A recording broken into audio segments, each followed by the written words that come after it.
आइए आज हम बात करते हैं क्लिप्सिएला की। तो देखिए क्लिप्सिएला एक ग्राम नेगेटिव रॉड होता है। तो यहाँ से फिर से एक बार हम इसको एल्गोरिथम को देख लेते हैं। तो देखिए ग्राम नेगेटिव जो होंगे, ये देखिए इसमें ये जो बेसिलाई होंगे नहीं रॉड, इसमें देखिए ये हम बात किए थे पिछले में ई कोलाई की, अब बात कर रहे हैं क्लिप्सिएला की। तो सेम चीज़ यही है कि ये रॉड है और ये लैक्टोज फर्मेंटेशन में पॉजिटिव देखने को मिलता है। बस फ़र्क क्या है कि ये ई कोलाई जो था ना, ये ई कोलाई देखिए ये कैटेलेज पॉजिटिव था, ठीक है। यहाँ पे हम देखे थे कि कैटेलेज पॉजिटिव में देखिए ई कोलाई हमारा प्रेजेंट था, लेकिन ये जो क्लिप्सेला है ये कैटेलेज निगेटिव है, क्योंकि देखिए यहाँ पे ये कैटेलेज पॉजिटिव की जो लिस्ट है जो हमारा निमोनिक है इसमें ये नहीं है, ठीक है। तो ये कैटेलेज निगेटिव हुआ। और बात किए थे हम यहाँ पे देखिए कैप्सूल की, तो यहाँ पे देखिए कैप्सूल प्रेजेंट होता है, ठीक है। ये इनकैप्सुलेटेड होता है जो हमारा निमोनिक है, प्लीज शाइन माई स्किस। तो यहाँ पे देखिए केस हो गया हमारा क्लिप्सिएला। तो क्लिप्सिएला जो होता है ये इनकैप्सुलेटेड होता है। तो ये सारी चीज़ें हुई। अब आइए यहाँ बात करते हैं टॉपिक पे। तो देखिए क्लिप्सिला ग्राम नेगेटिव रॉड होता है और ये इंटेस्टाइनल माइक्रोबायोटा, तो ये इंटेस्टाइनल माइक्रोबायोटा ये भी है दैट कॉजेज लोबर निमोनिया। तो ये करता क्या क्या है, तो देखिए लोबर निमोनिया कॉज करता है, ठीक है, यानी लोब में निमोनिया कॉज करेगा। और more common in patient with heavy alcohol use और विद इम्पेयर्ड होस्ट डिफेंस, ठीक है। तो ये किस में ज़्यादा कॉमनली देखने को मिलता है, तो ये हैवी अल्कोहल यूज वाले पेशेंट में ज़्यादा देखने को मिलता है, या जो है इम्पेयर्ड होस्ट डिफेंस वालों में ज़्यादा देखने को मिलता है। जिसमें होस्ट का डिफेंस जो है इम्पेयर्ड हो जाएगा उसमें आपको क्लिप्सिएला का अटैक ज़्यादा देखने को मिलता है। अभी आगे हम बात करते हैं। तो अल्कोहल ज़्यादा यूज़ करना भी इसके लिए रिस्क फैक्टर है, और इम्पेयर्ड होस्ट डिफेंस ये भी रिस्क फैक्टर है। और उसके बाद फिर देखिए यहाँ पे क्या देखने को मिलेगा, very mucoid colonies. Very mucoid colonies हमको देखने को मिलेगी। ये देखिए म्यूकॉइड कॉलोनी हमको देखने को मिलेगी। क्यों देखने को मिलेगी, caused by abundant polysaccharide capsule. तो यहाँ पे देखिए कैप्सुलेटेड होता है तो अबंडेंट पॉलीसेक्राइड कैप्सूल होता है, इसी वजह से हमको म्यूकॉइड कॉलोनीज यहाँ पे देखने को मिलेंगी। देखिए म्यूकॉइड कॉलोनीज ये देखिए प्रेजेंट है, ठीक। और उसके अलावा फिर बताया गया dark red currant jelly sputum. तो यहाँ पे स्पूटम की बात करें ना, तो डार्क रेड या इसी को हम बोलते हैं करंट जेली स्पूटम देखने को मिलेगा। क्यों, क्योंकि इसमें ब्लड और म्यूकस मिक्स होता है, और जब ब्लड और म्यूकस मिक्स होगा इसी वजह से हमको डार्क रेड या करंट जेली स्पूटम देखने को मिलेगा।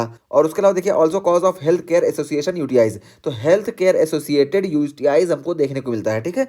तो हेल्थ केयर एसोसिएटेड यूटीआईज कैसे, कि जैसे किसी को हम कैथेटर दे रहे हैं, ठीक है, तो कैथेटर की वजह से यहाँ पे अंदर जाके कैथेटर में ये इसका इन्फेक्शन हो, और कैथेटर इन्फेक्टेड हो, इस वजह से ये जाके अंदर इन्फेक्शन कॉज करेगा। तो कैथेटर से जैसे ये यूटीआई कॉज कर दे, या इसी तरीके से कोई पेशेंट है जो इम्यूनो कम्प्रोमाइज्ड है, ठीक है, उस ट्रीटमेंट के उस पे है, और उसको हम जो है इम्यूनो कम्प्रोमाइज्ड एजेंट दिए हैं जिसकी वजह से उसका इम्यून सिस्टम प्रॉपर काम नहीं करेगा, तो उस वजह से भी यूटीआईज देखने को मिलेगा। तो वही है कि also cause of health care associated UTIs. तो हेल्थ केयर एसोसिएटेड यूटीआईज हमको देखने को मिलेंगी, और associated with evolution of multi drug resistance. तो इस ये जो होता है ना क्लिप्सिएला, इसमें मल्टी ड्रग रेजिस्टेंस फीचर हमको देखने को मिलता है, इस वजह से भी इसका इन्फेक्शन हमको कॉमन देखने को मिलता है। तो यहाँ पे देखिए हम बात करें कि 3 टाइप का होता है। अच्छा एक बार हम बात करते हैं, नहीं बताए थे, क्लिप्सिला निमोनिक, क्लिप्सिला ओजोनी और क्लिप्सिला राइनोस्क्लेरोसिस।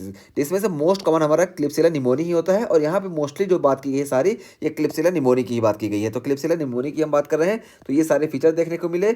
अब इसको हम ऐसे ABCDE से याद रखेंगे। तो देखिए ABCDE ऑफ क्लिप्सिला, तो ए से हो गया एस्पिरेशन निमोनिया हमको देखने को मिलेगा। इसमें जैसे हॉस्पिटल एक्वायर्ड निमोनिया हो गया, कम्युनिटी एक्वायर्ड निमोनिया हो गया, इसी तरीके से वेंटिलेटर एक्वायर्ड निमोनिया हो गया। तो ये हो गया एस्पिरेशन निमोनिया हमको देखने को मिला। Abscess in lung and liver, तो हमको लंग्स एंड लिवर में एब्सेस देखने को मिलेगा, क्योंकि ये सेप्टिसीमिया कॉज करता है। तो सेप्टिसीमिया की वजह से एब्सेस हमको देखने को मिलेगा लंग्स और लिवर में। ये हो गया हमारा बी से। और सी से हो गया करंट जेली स्पूटम। तो करंट जेली स्पूटम की हम बात की कि ब्लड और म्यूकस दोनों प्रेजेंट होंगे, इस वजह से करंट जेली स्पूटम देखने को मिलेगा। डायबिटीज मेलाइटस भी हमको देखने को मिलेगा, ठीक है, डायबिटीज मेलाइटस। और ETOH ओवर यूज, तो एथेनॉल ओवर यूज की वजह से हमको क्लिप्सिला देखने को मिलेगा। तो अच्छा यहाँ पे आप डायबिटीज़ मेलाइटिस की भी बात करते चलें।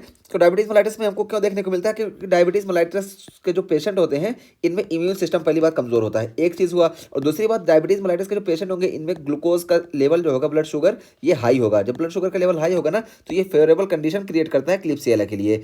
इस वजह से हमको डायबिटीज़ मेलाइटिस के पेशेंट में क्लिप्सिएला के इन्फेक्शन के बहुत ज़्यादा रिस्क देखने को मिलता है। तो ये ABCDE की बात कर लिए। तो ये हमारा टॉपिक पूरा हुआ। एक ग्राम नेगेटिव हुआ, और ग्राम नेगेटिव में हम कैटेलेस नेगेटिव देखेंगे इसको, जबकि इनकैप्सुलेटेड होता है, ठीक है।